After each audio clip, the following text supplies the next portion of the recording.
இளைஞர்களுக்கு தெரியாது, மக்கள் நம்பலை. இப்போ நீங்கள் 30 வயசுக்கு மேலே இருக்கிறவங்களாம் பெருசாலாம் தெரியும், இது என்ன கதைன்னு தெரியும். நான் ஜிஎஸ்டியை கட்ட மாட்டேன் தம்பி, என்ன பண்ணுவேன் நீ அப்படின்னு நான் அரசாங்கத்தை பார்த்து சொல்லுவேன் அப்படின்னு பேசுகிறாரு.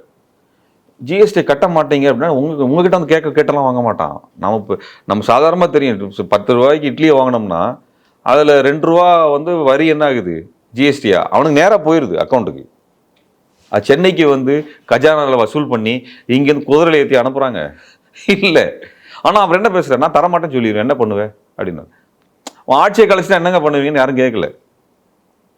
ஆட்சியை கழிச்சிட்டு நீங்கள் வந்து கோட்டையிலேருந்து வெளியே போங்க அப்படின்னு அனுப்பி விட்டா வெளியில் வந்து உட்காரணும். அதுக்கு மேலே முடியாதுன்னு சொன்னால் போலீஸ் விட்டு அரெஸ்ட் பண்ணி தூக்கி உள்ளதுக்கு போட்டுருவோம்.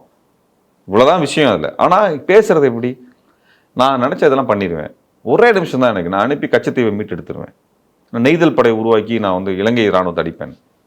நீங்கள் உங்களுடைய காவல்துறை கடலில் எவ்வளோ தூரம் போக முடியுங்கிற வரைக்கும் வரையறை இருக்குது, அதுக்கு மேலே நீங்கள் போக முடியாது. எந்த ஆயுதம் வைத்துக் கொள்ளலாம் வரைக்கும் உங்களுக்கு வந்து அனுமதி இருக்குது. சட்டம் ஒழுங்குக்கு தான் மாநில அரசுக்கு அதிகாரம் இருக்குது. இராணுவத்தை வைத்துக் கொள்வதற்கோ கட்டுப்படுத்துவதற்கோ துணை ராணுவப்படை உருவாக்குவதற்கோ மாநிலத்துக்கு அதிகாரம் கிடையாது.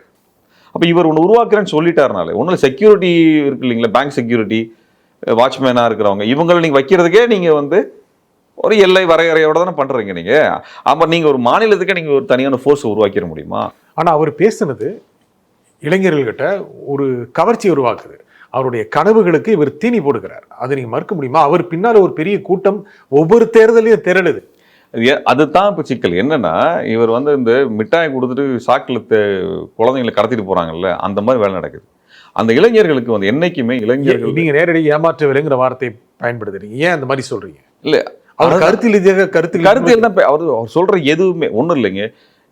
ஈழத்துக்காக இவ்வளவு தூரம் பேசுகிறாரு சொல்கிறாங்க எல்லாருமே. அவர் முதலமைச்சர் ஆனால் ஈழத்துக்கு என்ன செய்வேன்னு சொல்லி அவரோட அறிக்கையில் பாருங்க, 2016 போட்ட அறிக்கையில், அதுக்கப்புறம் கொடுக்குற அறிக்கையில் பாருங்க, நான் முதலமைச்சர் ஆனால் ஈழத்துக்கு என்ன செய்வேன்னா சர்வதேச மாநாடு நடத்துவேன்னு போட்டிருக்காரு. மாநாடு நடத்தினா ஈழம் கிடைச்சிருமா? எனக்கு புரியல.